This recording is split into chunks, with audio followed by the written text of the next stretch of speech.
በሱባኤው የሰበሰቡት ሀብት አለ። በገንዘባቸው፣ በጉልበታቸው፣ በእውቀታቸው አገልግለዋል። ሁሉም ዋጋ አግኝቷል። አትጠራጠሩ። ሁላችንም እግዚአብሔር ዋጋ ሰጥቶናል። የማየትና ያለማየት ጉዳይ ነው። ደግሞ የጊዜ ጉዳይ ነው። 16 በዓሉን እንዳከበርን በ17 ዋጋ የሚከፈለው ሰው ይኖራል። በ18 በ19 በ14 በየሰከንዱ በየደቂቃው ይሰጠናል እግዚአብሔር። ስለማናይ ነው እኛ። በዚህ እመኑት። ምክንያቱም ራሱ ይሄ ጾሙ ሱባኤው ምላሽ የተገኘበት ሱባኤ። 2 ጊዜ አይደለም ሐዋርያት የጾሙት? አንድ ጊዜ ስጋዋን ለማግኘት እንዲቀብሯት ማለት ነው፣ ተፈጸመላቸው። አንድ ጊዜ ደግሞ ስታርግ አንዱ ብቻ አይቶ ለምን እኛም ይቀርብናል ብለው ደግሞ ሱባኤ ገቡ፣ ተመለሰላቸው። በዚህ ጾም ያልተመለሰ ጥያቄ የለም። የጀመሩት ሐዋርያት ናቸው። የጀመሩት ጥያቄ ይዘው ነው። ጥያቄያቸውን ተመልሶላቸዋል። አትጠራጠሩ። በዚህ ሱባኤ መልስ ይመለሳል። በደንብ ነው የሚመለሰው። አግኝተነዋል። ግን ያገኘነውን በቀዳዳ ኪሳችን እንዳንጥለው እንዳንከተው ነው። እሱ ነው የሚያስፈራው። በረከቱን ዝቀኗል፣ አፍሰኗል። ግን ከዚህ በኋላ እናዝረከርከው ይሆን? የሰበሰብነውን ሱባኤ እሱ ነው። የሰራችሁበትን እንዳታጡ፣ የሰራችሁበትን እንዳታባክኑ፣ ሙሉ ደሞዝ እንድትቀበሉ ከፈለጋችሁ የሰራችሁበትን እንዳታጠፉ ለራሳችሁ ተጠንቀቁ። ጥያቄው ከዚህ በኋላ ህይወታችን እንዴት ነው የሚሆነው? ገና ጾሙ ሲፈታ የሰበሰብነውን በሙሉ ምን በትነው ከሆነ ምን እያልኩ እንደሆነ ስለሚገባችሁ ማለት ነው። ባህሪያችን እንዲህ ስብስብ ያለው ስክን ያለው ባህሪያችን ተመልሶ ያው ከሆነ አሁን ሲያስቀድሱ ወጣቶቹን አይታችኋቸዋል። ቆመው ልባቸው ተሰብሮ ንግግራቸው ሰክኖ፣ ከዛ በኋላ ይሄ ካልቀጠለ ማለት ነው ለቤተሰብ መታዘዙ፣ በትምህርት ጎበዝ መሆኑ፣ ራስን መጠበቁ፣ አለባበስን ማሳመሩ፣ ንጽህናን መጠበቁ፣ አነጋገርን ማስተካከሉ ሳንወድ በግድ የሆነ እንትን ውስጥ ገብተናል፣ ፍሬም ውስጥ ከወጣን በኋላ ግን የምንተወው ከሆነ እናቶቻችን፣ እህቶቻችን፣ አባቶቻችን ትሁት ሆነናል። አሁን በ14ቱ ቀን ቤት ከገባን በኋላ ከተው ነው ከረሳው እግዚአብሔር ይጠብቀን። በእውነት አብሮ መዝለቅ አለበት። ስትቆጣ ስትበሳጭ ባየ ጊዜ ወይም ስትጮህ ወይም ስትምል ገብርኤል ይጥፋኝ ማርያምን እያልክ ዝም ብለህ ማለት ነው ባየህ ጊዜ ወይም በቁጣ ስትናገር ወይም ዋዛ ፈዛዛ ስትናገር ሲያይህ ያን ጊዜ አጅሬ ሰይጣን እግዚአብሔር ባንተ ዘንድ እንደሌለ ያውቃል አለ። በስመ አብ። ይሄማ አብሮት እግዚአብሔር የለም ማለት ነው። ከዛ በኋላስ ያንከባልላል። እንዲህ የተቆጣ አጠገብ እግዚአብሔር ሊኖር አይችልማ። እንዲህ የማልክ በውሸት በሐሰት እየማልክ እግዚአብሔር አጠገብ እንደሌለ ያውቃል። ይቀጥላል። ይህ አባት እግዚአብሔር በአንተ ዘንድ እንደሌለ ያውቃል። የሚጠብቅ መልአክ ስላንተ ያዝናል ይላል። አጠገብ መልአኳል። ለሰይጣን ፕሮፋይልን ሸጥከዋይ ሰይጣን እንዲያቅ ስላደረክ መልአኩ ያዝናል። በገዛ እጅ ገበናህን ትገልጣለህ ይላል። ማንነትህን እግዚአብሔር ካንተ ጋር ባይኖርም እንዳለ አድርጎ ሰይጣን እየፈራህ አንተ ግን እየተቆጣ እየተበሳጭ አካኪ ዘራፍ እያልክ ቤቱን በአንድ እግሩ እያቆምከው መልአኩ ያዝናል ይላል። በአንተ ነፃነት አይገባም፣ ዝም በል አይልህ። በጣም ያዝናል ይላል። ይቀጥላል። በጣም የሚገርም ነው። ያዝናል። ያን ጊዜ ሰይጣን የውጭውንና የውስጡን ሰውነትህን ማዘዝ ይጀምራል። አያ እኔ ይቆጣጠራል። በቃ የሱን ስራ እየሰራህለት ስለሆነ ማለት ነው። በጣም ነው የሚንከባከብ። እኔ እኮ ምኑንም አላውቀውም ማለት የምንለው ልጃችንን በጥፊ ያጠናግረው በጣም የሚገርም እኮ ነው። የቀድሞዎቹ ኢትዮጵያውያን ልጅህን እንደተቆጣ አትምተው፣ በጣም ተቆጥታ አለንጋ ባነሳ ጊዜ መጀመሪያ መሬቱን ምተው ይላሉ። ንዴት እንዲበርድ አልሆነ ቦታ ላይ ልጅህን ስለምትመተው ይላሉ። እና የሱን ስራ ነው የምንሰራለት። ስለዚህ ሰይጣን ምን ይላል? ያን ጊዜ ሰይጣን የውጭውንና የውስጡን ሰውነትህን ያዛል፣ በልብ ውስጥ ክፉ ያሳስብሃል። አሁን ልብን መቆጣጠር ይጀምራል ማለት በውስጡ ውስጥ በልብ ውስጥ ክፉ ያሳስብሃል።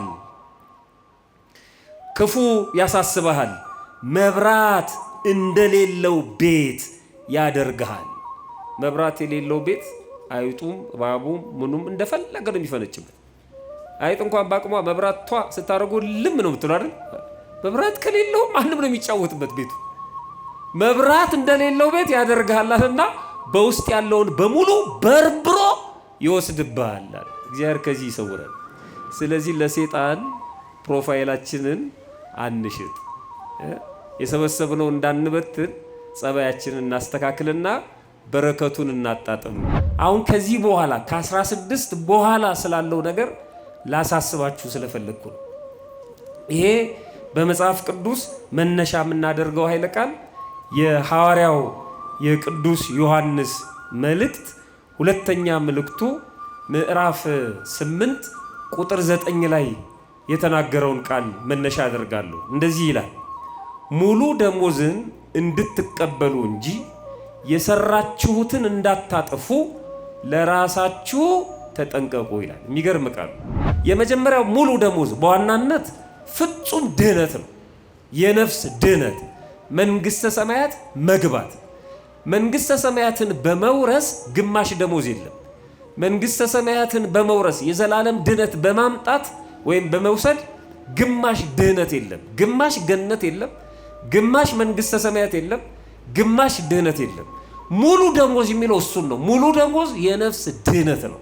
እግዚአብሔር ለዛ ያብቃን። በእውነት በስላሴ መንበር ፊት መገኘት፣ ቅዱስ ቅዱስ ቅዱስ እያሉ እያመሰገኑ ዘላለም መኖር ሙሉ ደሞዝ እሱ ነው።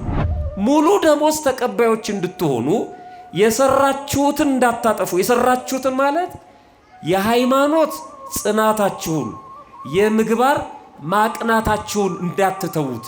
በሃይማኖታችሁ ጽኑ፣ ምግባራችሁንም ጠብቁ። ሁልጊዜ ስራ ማለት እሱ ነው። ለአንድ ክርስቲያን ስራው ማተቡን፣ ሃይማኖቱን መጠበቅ፣ ሃይማኖቱ የሚፈቅደውን ስራ እየሰራ መኖር ማለት ነው። ባለፈው እንደተነጋገሩ እሱ ነው ስራ። የአንድ ክርስቲያን ስራው እሱ ነው። ከተጠራጠረ ከካደ የሰራበትን ያጣል ማለት ነው። ሃይማኖቱ የሚሰጠውን በምግባሩ የሚያገኘውን በትሩፋቱ የሚሰጠውን ነገር ያጣል። አገልግሎቱ በሙሉ ከንቱ ይሆናል ማለት ነው። ለራሳችሁ ተጠንቀቁ ማለት ራሳችሁን በራሳችሁ ጠብቁ ማለት ነው። ማንም አይጠብቅላችሁ። ራሳችሁን በራሳችሁ ጠብቁ። ጽርሐ ክብርሽ ገናና ነው ለዘላለም። ለመጾም ያላቸው ፍቅር የእመቤታችን ፍቅር በጣም የሚገርም ነው እና እኔ ቀኑ ትንሽ ስለሆነ ብቻ አይደለም፣ ጸጋዋ፣ ረዴቷ፣ በረከቷ በጣም የተለየ ነው እመቤታችን እና ጣዕሟ፣ ፍቅሯ ይሄ የማይንበረከከው ሁሉ የተንበረከከበት ነው። በጣም ትዕቢተኛ የነበርን ሰዎች፣ ተሳዳቢዎች የነበርን ሰዎች፣ ሰው ሳይነግረን የራሳችንን አቋም ያስተካከልን ሰዎች እንኖራለን። እግዚአብሔር ለሁላችንም ልቦና ይስጠን እና ይህንን ህዝብ በረከታችሁ ይድረሰን ከማለት ውጪ እንዲያርጉ እንዲያታድርጉ ብሎ መጮህ በጣም ውስጤን የታዘብኩበት ነው እንደኔ። እና በዚህ ቦታ ደግሞ ትልቅ የበረከት ቦታ ነው። ትልቅ ገዳም ነው። ብዙ ሰዎች ይመርጡታል። በፍጥነት ነው የሚመልሰው። ነገስታቱ መሳፍንቱ ሲማጸኑበት የነበረው ታቦት ነው። ስለ ሀገራቸው ስለ ህዝባቸው በስደት ቦታ ሆነው ሲማጸኑት የነበረ ስደተኛው ተብሎ የሚጠራ ከነስሙ ማለት ነው። የውስጣችንን በኃጢአት ከእግዚአብሔር እንዳንርቅ እንዳንሰደድ ማለት ነው መጠጊያ የሆነን ትልቅ ገዳም ነው እና እግዚአብሔር ይጠብቅልን። በእውነት ምንም ኮሽ አይልም። በጸጥታ ስራዎች የሚከናወኑበት ማለት ነው። ብዙ ሀውክ ብዙ ትርምስ የለም እና ይህንን ማስጠበቅ ያስፈልጋል። ትልቅ የበረከት ቦታ ነው። እንኳን አደረሳችሁ። እንደ እግዚአብሔር መልካም ፈቃድ በጣም ጥቂት ደቂቃ ነው። በኋላ አባቶችም ስለሚገኙ የመርሃ ግብሩ ማጠቃለያ የሱባኤው መጨረሻም እንደመሆኑ በጣም ጥቂት ደቂቃ 20 ወይም 15 ደቂቃ ያህል ብቻ ነው ከኔ ጋር የምንቆየው። እኔ እንደው ለማሳሰብ እና ለማስጠንቀቅ ነው። አሁን ትምህርት አይደለም ማስተምረው። በዚህ ቦታ ቆይተናል። በመላው ዓለም በኢትዮጵያ ኦርቶዶክስ ተዋሕዶ ቤተክርስቲያን ውስጥ ልጆች የሆኑ የቤተክርስቲያን ልጆች በሙሉ በዚህ በሱባኤው ቆይተናል። በውስጥም በውጭም ማለት ነው። ታዲያ ይሄ ሱባኤውን ስናስብ 3 ክፍሎች ናቸው ያሉት። ቅድመ ሱባኤ የዝግጅት ጊዜ ነበር። ጊዜ ሱባኤውን እንዴት እንደምናከናውነው ቤተክርስቲያናችን በነገረችን መሰረት ስንፈጽም ነበር። ድህረ ሱባኤ ብዙ ሰው ይዘነጋዋል። ከሱባኤ በኋላ መደረግ ያለበት ነገር ምንድን ነው? በቃ ታስረን ነበር፣ አሁን ተፈታን። ከዛ በኋላ ነገሩ በሙሉ አለቀ አከተመ ማለት ነው። እንኳን ጾሙን ሉጋሙን ፈታላችሁ ተብሎ ከሉጋም ተገላግለን ተፈተን እንደፈለግን የምንሆንበት ጊዜ ነው። አሁን ከዚህ በኋላ ከ16 በኋላ ስላለው ነገር ላሳስባችሁ ስለፈለግኩ ነው። ይሄ በመጽሐፍ ቅዱስ መነሻ የምናደርገው ኃይለ ቃል የሐዋርያው የቅዱስ ዮሐንስ መልእክት ሁለተኛ መልእክቱ ምዕራፍ 8 ቁጥር 9 ላይ የተናገረውን ቃል መነሻ አደርጋለሁ። እንደዚህ ይላል፣ ሙሉ ደሞዝን እንድትቀበሉ እንጂ የሰራችሁትን እንዳታጠፉ ለራሳችሁ ተጠንቀቁ ይላል። የሚገርም ቃል። እስኪ አብረን በለው፣ ሙሉ ደሞዝን በሉ። ሙሉ ደሞዝን እንድትቀበሉ እንጂ የሰራችሁትን እንዳታጠፉ ለራሳችሁ ተጠንቀቁ። ደስ አይልም? ሙሉ ደሞዝ ነው መቀበል ያለባችሁ። ቆይ ጭብጨባ። ሙሉ ደሞዝ ሲቆራረጥ ደስ ይላል እንዴ? በጭራሽ። ብዙ ሰው ደሞዙ እንዲነካበት አይፈልግም። መዋጮም ምንም ከኪሴ ነው ደሞዜ እንዳይነካ ይላል። ደሞዝ ሲቆረጥ ደስ አይልም። ደሞዝ በመቁረጥ ደስ የሚላቸው ሰዎች አሉ። እግዚአብሔር ደሞዝ አይቆርጥም። መድኃኔዓለም ደሞዝ አይቆርጥም። እመቤታችን አትቆርጥም። እነሱ ይተኩበታል። ቅዱስ ሚካኤል እመቤታችንም በጥላቸው ሚዛኑን እንዴት ያነሱት እንደነበረ የቤተክርስቲያናችን ታሪክ ይነግረናል። እንደው ትንሽ እንኳን ቢሆን ይሞሉታል እንጂ ያለንን አይወስዱብን። በጣም ከባድ ቃል ነው። 4 ነገሮችን የተናገረው ወንጌላዊ። አንደኛ ሙሉ ደሞዝ የሚል ቃል አለው። ሁለተኛ የሰራችሁትን ይላል። ሶስተኛ እንዳታጠፉት ካለ በኋላ አራተኛው ለራሳችሁ ተጠንቀቁ ነው። ለሌላው አይደለም። የሰራችሁት እናንተ ናችሁ። የሰራችሁበትን የምታውቁት እናንተ ናችሁ። የከረማችሁበትን የምታውቁት እናንተ ናችሁ። የምትጠብቁትን የምታውቁትም እናንተ ናችሁ። ስለዚህ ራሳችሁ ለራሳችሁ ተጠንቀቁ ነው ያለው።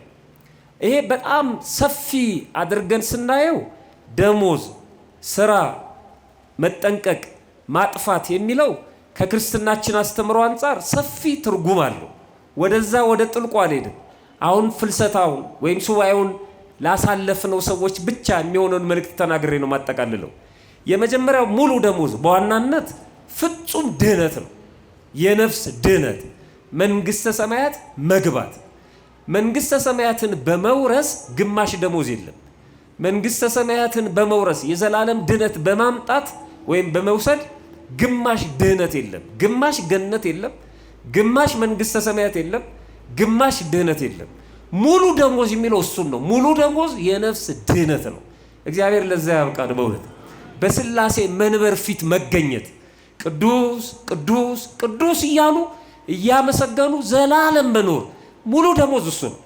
ሙሉ ደሞዝ ተቀባዮች እንድትሆኑ የሰራችሁትን እንዳታጠፉ። የሰራችሁትን ማለት የሃይማኖት ጽናታችሁን፣ የምግባር ማቅናታችሁን እንዳትተዉት። በሃይማኖታችሁ ጽኑ፣ ምግባራችሁንም ጠብቁ። ሁልጊዜ ስራ ማለት እሱ ነው። ለአንድ ክርስቲያን ስራው ማተቡን፣ ሃይማኖቱን መጠበቅ፣ ሃይማኖቱ የሚፈቅደውን ስራ እየሰራ መኖር ማለት ነው። ባለፈው እንደተነጋገሩ እሱ ነው ስራ። የአንድ ክርስቲያን ስራው እሱ ነው። የአንድ ሰው ስራ በዚህ ዓለም ላይ የታወቀ ነው። መነገድ፣ ማረስ፣ መቆፈር የሰው ስራ ማለት ነው። እሱ ሰው ሆኖ የተፈጠረው ጥረ ግረ በላቦዝ ብላ። የአንድ ክርስቲያን ግን ከዚህ ያለፈ ነው።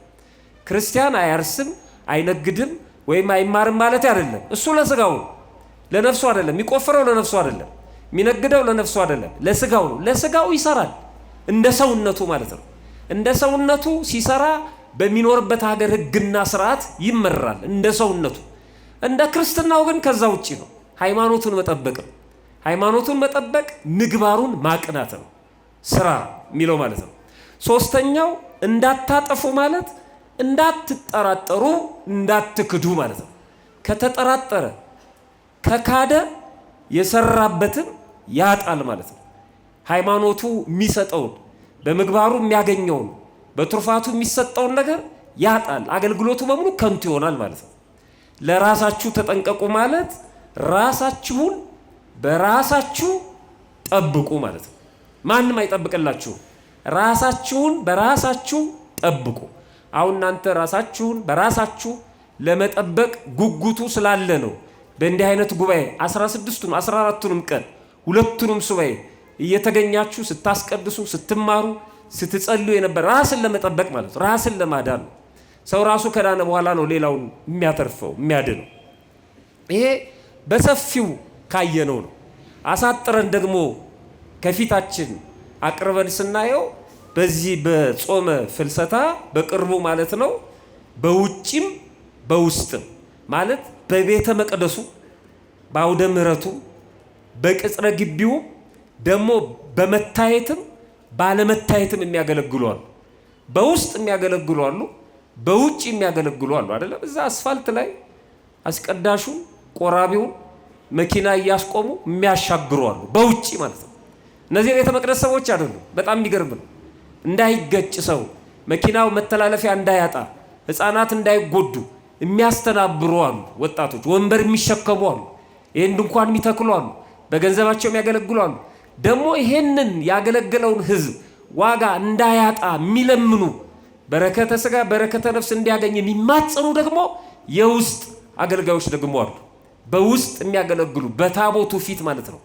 ደግሞ የማይታዩ ረቂቃን ደግሞ አገልጋዮች አሉ። ስውራን አባቶች አሉ፣ በየገዳሙ የወደቁ የኛ ህይወት የሚያሳዝናቸው ማለት ነው። አገልግሎቱ እንዳይነጥብ በአግባቡ እንዲያርግ እንዲሰምር ከቤተልሔሙ እስከ ቤተ መቅደሱ ድረስ የሚጮሁ ደግሞ አሉ። ሳይታዩ ሳናያቸው ግን ስለኛ የሚለምኑ ደግሞ አሉ። በሙሉ ሁሉንም ነው የሚያጠቃልለው ሱባኤው ማለት ነው። በውስጥም በውጭም ያስቀደሱ ያላስቀደሱ ግን ሳያስቀድሱ የሚጾሙ እያስቀደሱም የሚጾሙ። ይኸው ማስቀደስ ቦታ ይፈልጋል፣ መጾም ቦታ ይፈልጋል። መጾም በአካላችን ስለሆነ አካላችን ባለበት ቦታ ሁሉ መጾም ይቻላል። አካላችን ባለበት ቦታ ሁሉ ማስቀደስ አይቻልም አይደል? አካል መቆም አለበት።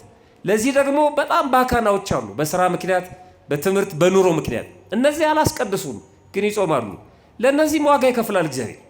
ለእያንዳንዱ አያዳላም፣ ልብ ስለሚመለከት ማለት ነው።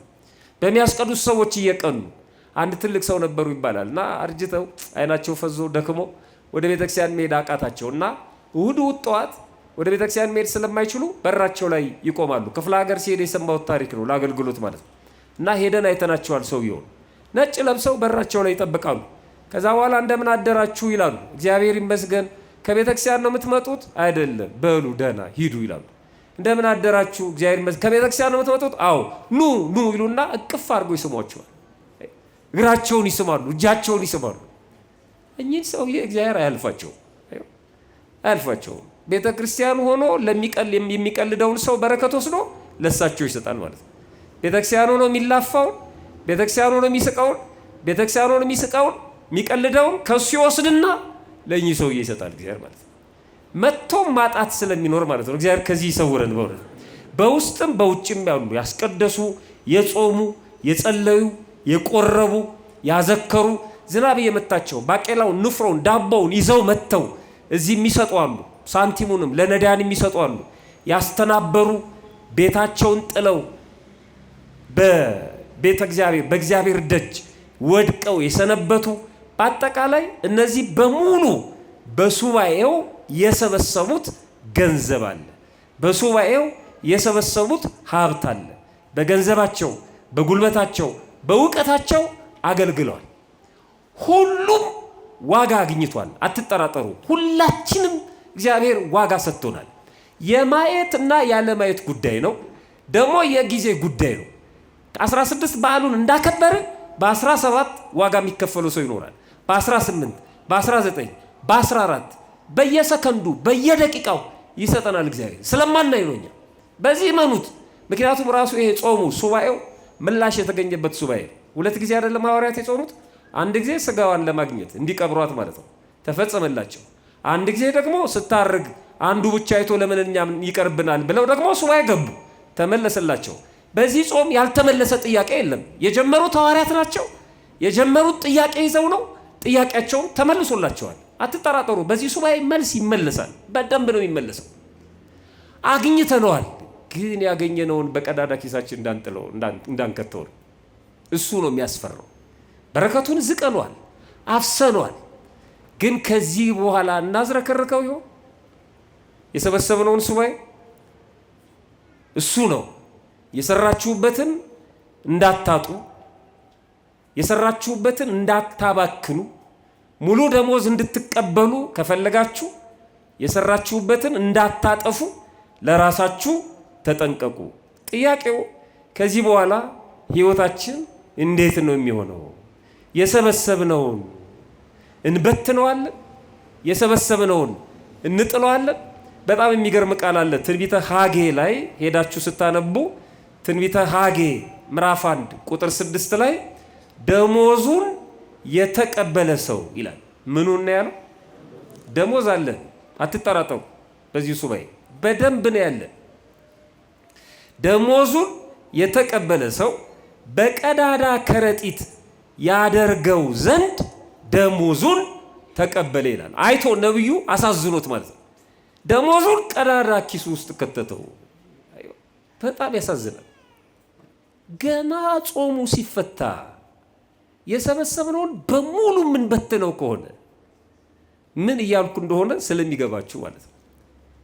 ባህሪያችን እንዲህ ስብስብ ያለው ስክን ያለው ባህሪያችን ተመልሶ ያው ከሆነ አሁን ሲያስቀድሱ ወጣቶቹን አይታችኋቸዋል። ቆመው ልባቸው ተሰብሮ ንግግራቸው ሰክኖ ከዛ በኋላ ይሄ ካልቀጠለ ማለት ነው ለቤተሰብ መታዘዙ፣ በትምህርት ጎበዝ መሆኑ፣ ራስን መጠበቁ፣ አለባበስን ማሳመሩ፣ ንጽህናን መጠበቁ፣ አነጋገርን ማስተካከሉ ሳንወድ በግድ የሆነ እንትን ውስጥ ገብተናል፣ ፍሬም ውስጥ ከወጣን በኋላ ግን የምንተወው ከሆነ እናቶቻችን፣ እህቶቻችን፣ አባቶቻችን ትሁት ሆነናል። አሁን በ14ቱ ቀን ቤት ከገባን በኋላ ከተው ነው ከረሳኑ እግዚአብሔር ይጠብቀን። በእውነት አብሮ መዝለቅ አለበት። አንድ ነገር ተናግሬ ትምህርቴን ላጠቃል። የሰራችሁበትን ሙሉ ደሞዝ እንድትቀበሉ እንጂ የሰራችሁበትን እንዳታጠፉ ለራሳችሁ ተጠንቀቁ ነው። አባ ቢልስ የተባለ አንድ አባት በዚህ መጽሐፈ ገነት ዘውቱ ዜና አበው ወይም ዜና አበው የተባለው መጽሐፍ ላይ ያስተማረውን ትምህርት አስቀምጠውታል አባቶች። እሱን ላንብብላችሁ እና ላጠቃል። እንደዚህ ይላል። ሰይጣን ይላል ዲያብሎስ፣ ሰይጣን በጣም አባቶቻችን ተራቀው የሰይጣንን አቅሙን ፍትትት አድርገው ነው ያስቀመጡልን፣ ነግረውናል።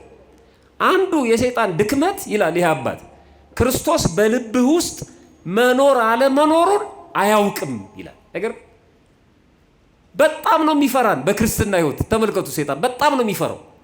ልባችን ውስጥ ክርስቶስ ይኑር አይኑር አያውቅም። እኔ በምን እንደምሸነፍና እንደምጣል አያውቅም። ዝም ብሎ አግበስብሶ የሆነ ነገር ያስቀምጣል። ከመሃል አንዱን ስስብ ያንን እየተከታተለ ለካ በዚህ ነው የሚወድቀው ገሌ ብሎ ይሰራል። አያውቅም። ዙሪያውን ከመሽከርከር ውጭ ማለት ነው። ዲያብሎስ የሚውጠውን ፈልጎ በዙሪያችሁ ይዞራል እንደሚያገሳ አንበሳ ነው ያለው። እና ይህ አባት በደንብ አጥንቶታል። ሰይጣን ክርስቶስ በልብ ውስጥ መኖሩን አለመኖሩን አያውቅም። አንተ ነው የምታውቀው። ከዛ ምን ይላል? ስትቆጣና ስትበሳጭ ባየ ጊዜ ምን ስትል? ድሮ በጣም እንበሳጭና እንቆጣ ነበር። አሁን በፍልሰታስ አልረገብንም? ረግበናል እኮ አይደል? ጾሙ እኮ ያረግባል። ስጋ ደክሟል። ይሄ መቀጠል አለበት። ልጆቻችንን በሆነ ባልሆነው የምናሳቀቅ ሰዎች፣ ባገኘኑ ምንማታ ሰዎች፣ ገና መጣ መጣ መጣ የምንባል እላያቸው ላይ ሽንታቸውን እስከሚሸኑ ድረስ የምናስደነግጥ ሰዎች፣ በቃ ይሄን ማቆም አለብን። ይህ አያንጽም ቤተሰብን። በባልና በሚስት መካከልም አለመግባባት ካለ በቃ አሁን መስከን አለብን። አያውቅም ግን አለ ስትቆጣ ስትበሳጭ ባየ ጊዜ ማ ሰይጣን። አንተ ስትቆጣ አሁን ሰይጣን ነው የሚያስቆጣን ትላላችሁ አይደለም? ባሪያችን እሱ በጣም ፈሪ ነው አልኳችሁ። አይመጣም። እንዴት እንደሚመጣ ነው የሚነግረን አባ ቢልስ። ስትቆጣ ስትበሳጭ ባየህ ጊዜ ወይም ስትጮህ ወይም ስትምል ገብርኤል ይጥፋኝ ማርያምን እያልክ ዝም ብለህ ማለት ነው።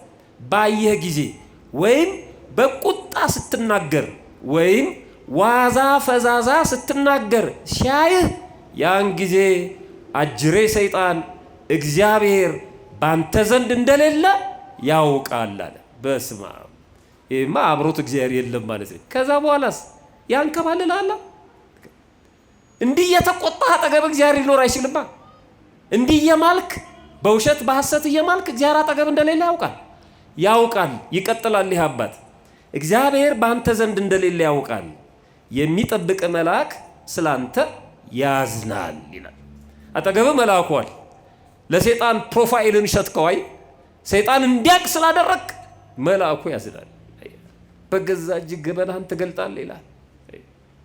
ማንነትህን እግዚአብሔር ካንተ ጋር ባይኖርም እንዳለ አድርጎ ሰይጣን እየፈራህ አንተ ግን እየተቆጣ እየተበሳጭ አካኪ ዘራፍ እያልክ ቤቱን በአንድ እግሩ እያቆምከው መልአኩ ያዝናል ይላል። በአንተ ነፃነት አይገባም፣ ዝም በል አይልህ፣ በጣም ያዝናል ይላል። ይቀጥላል። በጣም የሚገርም ነው። ያዝናል።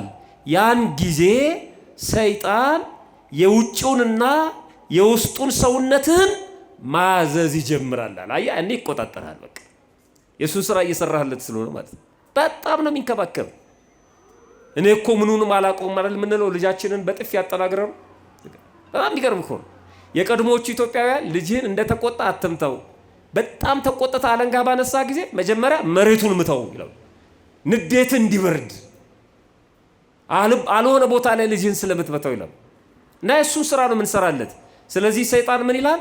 ያን ጊዜ ሰይጣን የውጭውንና የውስጡን ሰውነትህን ያዛል፣ በልብ ውስጥ ክፉ ያሳስብሃል።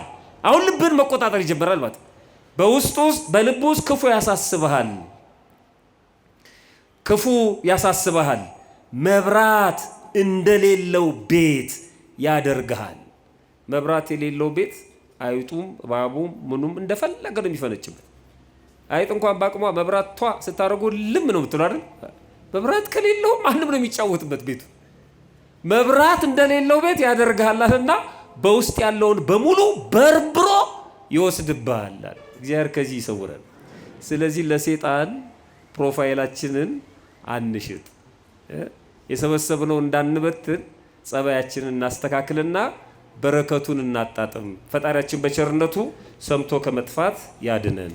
ይቆየን።